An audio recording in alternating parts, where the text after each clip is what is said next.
ang Bombo Radio Philippines. Fully digitalized. Numero 1 sa balita, komentaryo, drama at serbisyo publiko. Bombo Radio Philippines. Bombo Radio Philippines. Ang inyong number 1 at most trusted radio network in the country. Basta Radio Bombo! Oras sa Bombo Radyo, impunto na sa alas 6 sa buntaga. Anian nga pagsubay sa anian ang paghatod sa nagunang tudling sa balita karong nga buntaga. Alang sa top story, rasa na general napatay sa kara bombing sa Moscow. Sa balitang lokal, mall bagger, patay human sa ligasyong hit and run. Sa balitang nasyonal, patasa nga pagtratar sa simbahan sa LGBTQ plus community. Magpabili na bisan pa mabago ang Santo Papa sa CBCP. Sa balita international, estudyante patay sa pagpandungga sulod sa tulunghaan sa France. Sa balitang espesyal, high school teacher nakadawat og world record gumikan sa talento sa pagbuga og kalayo. Sa balitang negosyo, Philippines ug Chile, free trade talks sa ipadayon sa bulan sa Hulyo. Sa balitang sports, Golden State Warriors ang star Jimmy Butler mupailawom sa MRI humam na angko ng grabing injury sa pagkigsangka nila sa Rockets. Sa showbiz balita, Inigo, gidawat nga mas pugi sa iyaha ang amahan nga si Papa P. Mayong nga buntag ang mga higala, welcome sa tuwang Bombo News and Views sa morning edition. Adlaw karong Sabado, petsa 26 ning bulan sa Abril tuig 2025. Narukada gikan sa News Information Center sa Bombo Radyo Davao. Kini mga tiga balita. Kini si Bombo Friends Padele. O kini si Bombo Russell Luzano. Alang sa tong top story, gikumpirma sa Russian authorities nga napatay ang usa ka senior Russian general sa nitabo nga car bombing sa Moscow. Gilang nisgutaan nga si General Yaroslav Moskal ang pinakabago nga Russian military commander o pro-Kremlin figure nga gituha nga gitarget sa Ukraine sa sulod sa Russia. Gipahayag ni Russian Investigation Committee spokeswoman Svetlana Prenko mibusikad ang usa ka Volkswagen Golf nga adunay improvised explosive device nga adunay mga pellets. Nahitabo ang pangatake samtang mipadulong ang special envoy ni US President Donald Trump nga si Steve Witkoff sa Central Moscow nga gikatakda nga makigihinabi kang Russia President Vladimir Putin alang sa peace talk sa Ukraine. Aniya na ang pagsubay sa ato nga balitang lokal. Kabsan sa kinabuhi ang usa ka empleyado sa mall samtang hilabihan nga naangol ang kauban niini human silang duha na lambigit sa usa ka aksidente sa Ara Castillo Street, Davao City pasada alas 12 sa tungang gabi. Kagapong adlaw subay sa investigasyon sa kapulisan ang motorsiklo nga giilang gisakyan gingo nga may bangga sa usa ka pickup nga dayon nga misibata pagkauman sa insidente. Dugang investigasyon sa kapulisan nga ang biktima nga si alias June 37 anyos o gabager sa usa ka mall.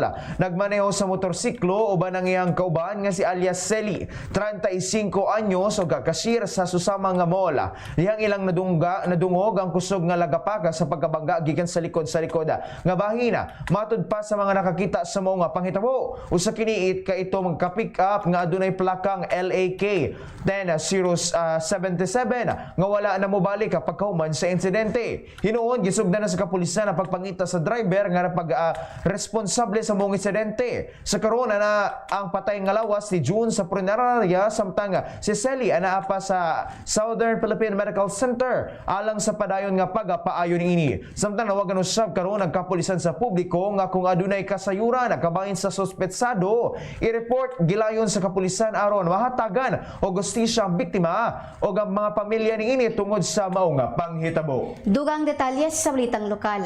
Giklaro sa Department of Education Region 11 nga usa ka baka o walaya basihan ang nagkatag nga post sa social media nga nagbutyag nga wala na sumala pa grade 11 sa umalabot nga school year 2025 ug 2026. Gibutyag ni Hinilito Dodong Atilio ang tigpamaba sa DepEd Davao Region nga kini usa lamang ka peke nga impormasyon nga nagpalibog sa katawhana. Matud pa ni Atilio walay kamatuuran ang mong post og angay kini nga dili tuuhan. Iyang gingon nga walay anunsyo nga gikan sa opisyal illegal nga buhatan sa DepEd nga nagsuspende usab o nagwagtang sa grade 11. Busag iawag niini ang publiko nga magmatngon og likayan ang dali-dali nga pagtuo sa mga impormasyon nga gikan sa social media. Giawhag sab sa DepEd ang tanan nga mga magpakabana sa pagpakigbatok sa pagpakatag sa mga fake news, pinaagi sa pagsusi o pagpangutana sa mga lehitimong nga tinubdan. Sama na lamang sa DepEd website o opisyal nga Facebook page sa ahensya.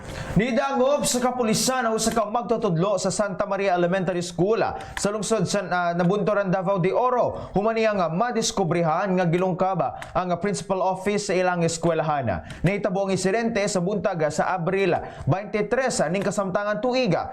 Bandang alas 6:20 sa buntag dihang nasugatan siya sa tigbantay nga si Raul Lumpata nga nagpahibalo nga napugos og gabli ang padlak sa opisina. Mato ni Christy Gigali ang maestrang residente sa Purok 3, Barangay Santa Maria. Pagkasulod niya sa mong opisina, iyang nakita nga nagkagubot na ang gamit o wala na sakto nga pwesto ang bolt. Ang maong bolt giingon nga gilakip na sa likod sa classroom o sumala sa CCTV footage. Duha wala pa mailang lalaki ang nakitaan nga nagbitbit nini paingon sa gawasa. Gibanabana nga kantidad og 55,000 pesos ang sulod sa bolt nga gikawata. Sa pagkakaroon padayon pa imbestigasyon sa kapulisan aron mailhan o madakpan ang responsable sa insidente. Giawag usab sa publiko ang mutabang sa imbestigasyon na pinaagi sa paghatag og impormasyon kung kinsa ang posibleng nagbuhat sa krimen. Samtang saling bahin mitugan ang Southern Philippines Medical Center kun SPMC nga padayon nga nagatubang og dakong hagit ang ilang emergency room gumikan kana sa kapuno sa mga pasyente nga nanginahanglan dayog medical nga mga pag-atimana. Sumala ni Dr. Ricardo Audan, ang Medical Center Chief sa SPMC, wala pa muluag ang pasilidad sukad kay kasagaran sa mga pasyente adunay hypertension og taas nga level sa asukal sa lawas. Giawag sab ni Dr. Audan ang publiko ilabi na kadtong mga dunay ginabati nga chronic illnesses nga magmatngon og siguruhon ang pag-inom sa ilang maintenance nga tambala. Sigon pa niini nga daghang nga kaso sa pasyente ang matambalan unta kung ang ilang kondisyon mapugnan pa lang sa sayo pasab nga panahon. Matod pa nga ang regular nga pagtumal sa tambal o pagmonitor sa kahimtang sa lawas makatabang aron malikayan ang emergency nga kahimtanga. Bisan pa sa kapuno, giklaro sab ni Audan nga abli gihapon og andam ang emergency room sa SPMC nga modawat og motabang sa mga pasyente. Nangayo usab kini sa pagsabot og kooperasyon sa katawan samtang niningkamot ang ospital sa pagserbisyo sa tanang nanginahanglan. Dugang sa tuwang balitang lokal, kabsan sa kinabuhi ang usa ka lalaki human kini naangol sa gingong pagpanigba sa wala pa mailang sospek sa sitio Mamakaw, Barangay Buhangin, Malita, Davao Occidental. Niadto nga nakalabay nga adlaw bantang alas 7 sa gabi. Ang biktima giilang si Joben Agubana, nga residente sa mong lugar. Base sa inisyal nga investigasyon sa Malita Municipal Police Station, kalit lang gihulga o gitigbasa ang biktima sa daplin sa dalana. Wala pa hingpita mailhan ang responsable sa krimen. Hapan sumala sa kapulisan, aduna na sila ay person of interest nga gitutukan karon sa ilang investigasyon. Padayon usab ang pag-imbestiga sa otoridad aron masuta ang motibo sa mga brutal nga krimen. Nangayusab sila og kooperasyon sa komunidad aron mapadali ang pagkahuman sa kaso ug matabangan ng pamilya sa biktima nga makabuot ang hustisya. Samtang saling bahin nagpahigayon og seremonya nga demilitarisasyon ang Police Regional Office 11 niadtong Abril 25, 2026 o 2025 sa Camp Quintina, Merecido, Buhangin, Davao City. Guba ang gipadulngan sa 31 ka armas nga nasakmit sa nagakadaiyang operasyon na batok sa New People's Army kun NPA gamit ang mga high-powered circular saw aron mapikas o tibuok ang mga armas. Sumalaw sab ni Police Major Catherine De La Rey ang tigbama sa PRO 11 ang mga armas naglakip sa lain-laing kalibre nga pulis ingon pa pusila nga gikan sa militanteng grupo. Kiniusa sa mga lakang sa kapulisan aron mapakita ang ilang padayon nga kampanya batok kanang sab sa illegal nga pagpanag-iya ug paggamit sa armas ilabi na sa mga rebeldeng grupo. Ang mong kalihukan gipanguluhan ni Police Brigadier General Leon Victor Rosete, Regional Director sa PRO 11, kauban si Brigadier General Marion Angkawa sa 1003 3rd Brigade, DCPO Chief Colonel Hansel Marantana o uban pang opisyal sa kasundaluhan o lokal nga gobyerno. Gipasabot usab sa mga opisyal nga ang aktibidad simbolo sa paningkamot sa kagamhanan aron makabot ang kalinaw o seguridad sa rehiyon. Nagapadayon ang Davao City Police Office ubos sa pagdumala ni Police Colonel Hansel M. Marantana, acting city directora sa walay hunong nga kampanya batok sa ilegal nga droga. Ilang katuyuan na mao ang pagpanalipod sa komunidad o pagsiguro nga ang mga naghulga sa seguridad sa publiko mahatagan og hustisya. Sa operasyon nga gihimo sa mga sakop sa Police Station 3 Talomo nga gipangulungan ni Police Major Genesis P. Oriela na sikop ang top 1 city level drug personality nga giilang si alias Madam o ang iyang kalibiin na partner nga si alias Abraham nga susamang residente sa Purok 1 Barangay 76-A Bukana. Nahitabo ang mong drug bypass operation sa Mount Canlaon Street, Central Park Subdivision, Barangay Talomo, Davao City, alas 2:28 sa kadlawon kagahapong adlaw. Ang maong kalampusan resulta sa ligon nga kooperasyon sa kapulisan sa komunidad nga nagpabiling alerto o ganda mo report batok sa kalihukan sa ilegal nga droga. Gitasik sa DCPO ang katauhan nga magpadayon sa pagigbisog alang sa usa ka drug-free nga komunidad. Diin mataga report og tabang sa publiko dako nga ambag sa kalinaw o kahimsog sa dakbayana. Oras sa Bombo Radyo, 12 minutos sang nakalabay sa alas 6 sa buntag. Aniya na ang pagsubay sa tuang balitang nasyonal. Magpabilin ang patas nga pagtratar sa Catholic Church sa lesbiana, gay, bisexual, transgender o queer sa LGBTQIA+ community. Bisan pa man nga mabago na ang Santo Papa human sa kamatayon ni Pope Francis. Kahinunduman na naila ang namatay nga Santo Papa nga champion sa LGBTQIA+ community gumikan sa nahimo nga pamahayag niini kaniadto nga pagdawat o pagmahal sa mga naisgutana. Gipahayag ni Catholic Bishop Conference of the Philippines as Episcopal Commission on Public Affairs Executive Secretary Father Jerome Siciliano, dili mabago ang pagtratar o pagtanaw sa simbahang Katolika sa mga miyembro sa naisgutang grupo. Sa kamatuoran, kanunay nga nahimo nga accommodating ang simbahan sa nang miyembro sa naisgutang grupo o bisan kanusa wala kay kontina ang naisgutang o gibulag. Dugang detalyes sa balitang nasyonal. Gipasalamatan sa Anti-Crime and Corruption Advocates Group ang pahimangno sa Supreme Court kung SC sa mga pekeng dokumento sa kasamtangan. Personal nga may bisita usab sa taas nga hukmanan ang Coalition Against Corruption o kilusang pagbabago National Movement for Change aron isubmitar ang usa ka sulat nga pagsuporta. Gipahig usab ni Monali Dizon, Secretary General sa Naisgutang Advocate Group, ilaha nga gihatod ang pagpasalamat ug gipahayag pa ang pagsuporta sa pasidaan sa Supreme Court. Kay nung duman nga gipasidanan usab sa SC ang publiko nga adunay mga panghitabo sa pagpakatag sa mga peke nga notisya, kamanduan, resolusyon ug uban pang dokumento. Gipamping usab ang mga katawhan nga gumikan kay adunay gikatalang kaso sa pangbiktima sa pipila ka mga individual sa pagkakaroon ingon man nga mga empleyado sab sa korte o court officials nga nagtumo nga mangwarta lamang. Gisultihan sa Malacañang nga si Vice President Sara Duterte nga suportahan ang isig kaingong nga Pilipino og dili mahimong anay og crab mentality. Gipahayagan ni Palace Press Officer Attorney Claire Castro ang tinuod nga leader og tinuod nga Pilipino ang angay mosuporta sa Pilipino ilabi na sa Pangulo sa nasod aron na matuman sa presidente ug sa gobyerno ang kagustuhan alang sa katawhan. Nagpagawa sa reaksyon ang Malacañang nga gumikon sa nahimong pahayag ni BP Sara Duterte nga ang naisgutang lakang sa gobyerno sa pagbaligya og 20 kilos nga bugas ang alang sa bagong eleksyon na promise nga mudaog ang senatorial candidate sa administrasyon og gibudol lamang niini ang katawhana. Dugang pa ni Castro, dugang na nila nga giisyu nga dili magkaya sa Pangulo ang kagustuhan niini nga magbaton og 20 kilo mataga kilo sa bugas sa karona nga matuman na kini subling nga mulong na usab og negatibo. Kabahin matod pa sa usa ka determinado nagpadayon og halapad nga pagpangatake sa People's Republic of China kun PRC sa mga Pilipino ug mga institusyon sa Pilipinas ang pagka-recover sa submersible drone o pagkabulgar sa espionage activities sa nagkadaiyang bahin sa nasud. Kini ang nahimong konklusyon ni Majority Leader Francis Tolentino nga nangulo sa Senate inquiry nga gitambong usab sa mga opisyal sa Philippine Navy, Philippine National Police ug uban pang law enforcement and security agencies. Sa pagpangutana sa senador sa nadiskubrihan sa ilahang forensic examination sa duha ka drone nga na-recover sa San Pascual, Masbate kaniadtong Disyembre 2024 ug sa Sabtanga, Batanes kaniadtong Pebrero, gipamahayag ni Rear Admiral Roy Vincent Trinidad sa Philippine Navy nga ang naisgutang mga drone ang adunay katapos nga manguhaw sa kritikal nga impormasyon sa ilawom sa dagat. Gilambigit sa senador Sab ang na-recover nga drone sa sunod-sunod nga espionage activities sa Makati, Palawan ug Zambales. Gitanggal na sa pwesto ang prinsipal na sa Colonel Roberto Abelio National High School sa munisipalidad sa Lawaan Antique nga si Venus Divina Nietes.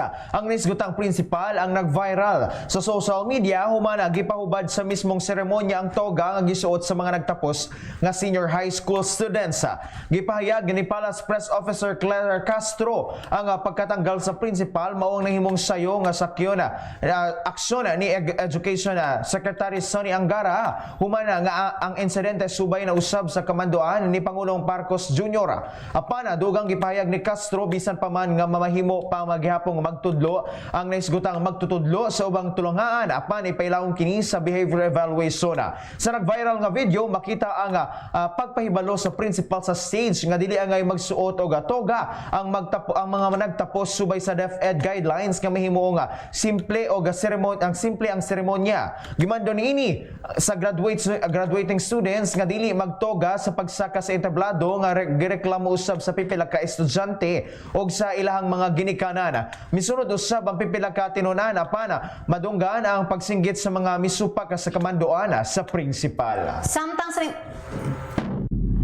Oras sa Bombo Radyo, 18 minutos ang nilabay sa alas 6 sa buntaga. Anihan ang pagsubay sa balitang internasyonal. Patayang usa ka estudyante samtang ang laing tulo humana gipagdunggab ang mga nisgutan sa usa ka pribado nga tulungan sa Western France. Nahitabo ang insidente sa Notre Dame de Tutes Aides School sa Nantes. Apan aresto sa mga otoridad ang suspect samtang ang nasamdang biktima ang gidala sa ospital. Gumikan sa nisgutang panghitabo kasamtang gisirado ang tulangan samtang padayon ang himong investigasyon sa otoridad. Dugang detalye sa Britain International. Gipagawas na sa Vatican ang mga hulagway sa katapusang resting place ni Pope Francis.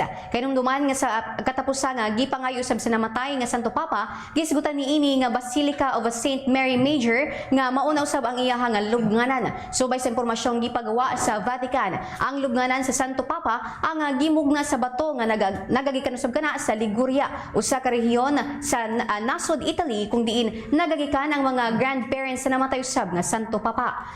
Tumanon usab ang gipangayo o hangyo usab sa Santo Papa nga simple ang iyahang lubnganan kung diin ang pulo nga Franciscus ang nakasulat o nagmarka sa nisgutang lubnganan. Ang ingon pa nga lubnganan usab ni Pope Francis ang haduo lamang sa altar of Saint Francis sa nisgutang Basilica. Alas 4 sa hapon oras kana usab sa Pilipinas karong adlaw Abril 26 gikatakdang dalokon sa lubnganan ang patayng lawas ni Pope Francis nga nakabsan usab sa kinabuhi kaniadtong adlaw Lunes Abril 21 ning kasamtangang tuiga. Dugang sa tuang balitang internasyonal, dungan sa World Malaria Day na nawagan ng World Health Organization kon WHO nga pakusgan ang gipanghimo sa kalibutang sumbanan hantod sa aksyon sa komunidad aron mas mapadali ang pagpapas sa malaria. Sukad niya itong 2,000 ana sa 13 milyon ka mga kinabuhi ang naluwas og 2 ka bilyong kaso sa malaria ang napungga na gumikan sa panaghiusa sa kalibutan.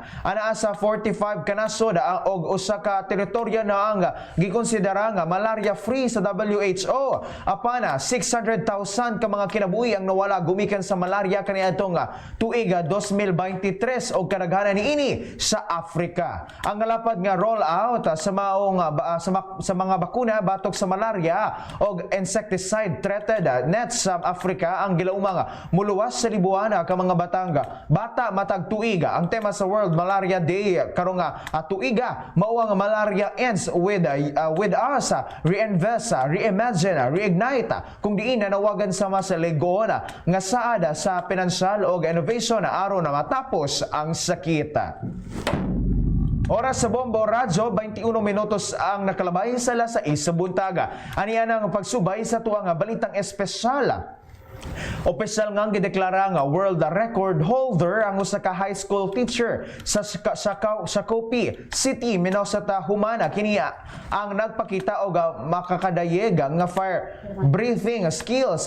Ang 38 anyos nga si Raiderly Sterling ang mitala og bagong world record sa most flames blown in 30 seconds o ang fire breathing. Human kini nakabuga og 68 kahigayon sa usa ka event sa Minnesota. Matud pa ni Sterling, wala kini nagdahom nga makugod ang kasamtangang record samtang nagpractice og bag-ong teknika kauban ang iyang fire troop. Namatikda niini nga nagkabuga siya og nagkadaghanang kalayo sunod-sunod samtang naisunod sa ritmo sa musika. Nahunauna sa naisgutana nga mangutana kung unsa ang kasamtangang record og nakurat kini nga halos naabot na kini sa naisgutana. Musobra na sa 20 katuig ang naisgutan nga professional fire performer. Apan karon lamang nahunaonan sa naisgutan nga sulayang ikatala ang iyahang katakos. Gipayag pa niini nga isip usa ka inahan o magtutudlo. Gusto niining ipakita nga bisan sa kinsa ang pwedeng magmalampusong o makabot ang maong matang sa pag-ila. Gipasigarbo usab niini nga gipaambit ang iyang accomplishment sa mga estudyante niini. Detalye na sa balitang negosyo. Ipadayon sa bulan sa Hulyo ang unang hugna sa negosasyon tali kana sa Pilipinas ug Chile alang sa Free Trade Agreement. Kini ang gihatag nga bag-o nga bulan ni Trade Undersecretary Alan Gepti og gikanayo nga muhimo sila og mga sunod-sunod nga virtual discussion aron mapadali ang panaghisgot. Si Gepti mao ang manguna sa negosasyon sa kabahin sa Manila. Kinumduman una nga gikatak daw sab ang negosasyon karong bulan sa Abril ang pagpahigayon og negosasyon ang gipahibalo ni adtong Disyembre 16 tuig 2024 kung diin nagkauban sila si Trade Secretary Maria Cristina Roque o Chilean Foreign Affairs Minister Alberto Vana Claverena. Gila umang muhatag og benepisyo sa Pilipinas ang proposed agreement lakip na ang mas maayong market access alang kana sa key exports, mas mulambo nga consumer welfare gumikan sa ubos nga presyo og gipasimpleng trade rules. Kaniadtong 2023 sa mukabata sa $141 ingon pa 141.24 million ang two-way trade deal sa mga produkto sa Pilipinas ug Chile. Matod pa sa datos sa Department of Trade and Industry kung DTI. Ang key exported products gikan sa Pilipinas padulong Chile mao ang mga isda ug coconut products, samtang ang major imports usab gikan sa Chile mao ang copper ores ug concentrates. Bili sa piso batok sa langyaw nga sa US dollar, 56 pesos and 26 centavos. Hong Kong dollar, 7 pesos and 28 centavos. Singaporean dollar, 43 pesos and 11 centavos. Saudi Arabia rial, 15 pesos and 6 centavos. Samtang sa atong euro, 64 pesos and 37 centavos. 24 minutos. Bay sa alas 6 sa buntaga, gikatagdang ipailawom sa magnetic resonance imaging kon MRI si Golden State Warriors player Jimmy Butler. Kini humana kaangkon og injury gumikan sa grabing pagkahulog sa tailbone. Nahitabo ang insidente sa dihang gipildi sila sa Houston Rockets sa score nga 109-94. Human kini nga na foul ni Amen Thompson. Nahimong kusog ang pagkahagsan ini. Nahimo pani nga makabarog o mapasulod nini ang duha ka free throw. Human ini gipagawas kini sa court gumikan sa gibating sakita, samtang naglaom usab si Warriors head coach Steve Kerr nga makauban na si Butler sa game 3 batok sa Rockets. Sa showbiz balita, dili na bag-o kang Inigo Pascual nga makumpirma o makumpara sa amahan niini nga si Piolo Pascual o si Papa P. Matod pa sa usasab kadako nga dungog kang Inigo nga kanunay nay sumausab sa amahan. Matod pa niini alang kaniya dili kini niya matanggal sa kinabuhi niini sa iyaha nga pagkatao og sa kinsa kung si kinsa usab siya wala usab siya sa kalibutan matod pa kung wala ang iyang tatay. Dili usab kini babag og dili usab kini problema gumikan kay wala siya sa industriya kung wala usab ang iyahang tatay. Gidawat usab sa litaw nga mas gwapo sa iya si Piolo kun Papa P. Adunay higayon nga wala gituuhan na kuno ni Inigo si Piolo ang tinuod ni ining amahan. Nahitabo ang insidente sa dihang bata pa ang aktor. Kanunay usab kini gipangutana sa iyahang nga magtutulo kung asa ang iyahang dad o kung dili ini madala ang iyahang dad. Gumikan kay nagpasabot kini nga dili si anak og gibalihin sa Estados Unidos. Nahimo nga busy usab si Inigo sa Amerika, gumikan kana sa mga proyekto nga gikatagda himuon karong tuiga. Atong balikan ang mga uluan sa itong mga balita karong buntaga sa itong top story. Russian general na patay sa car bombing sa Moscow. Sa balitang lokal, mall bagger, patay human sa ligasyong hit and run. Sa balitang nasyonal, patas nga pagtratar sa simbahan sa LGBTQIA+ community.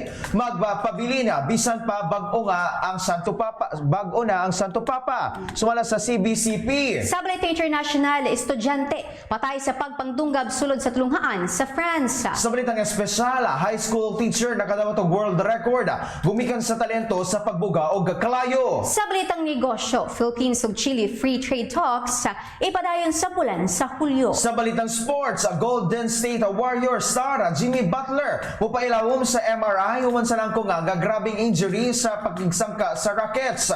Sa showbiz balita, Inigo gidawat nga mas pogi sa iyaha ang amahan nga si Papa P.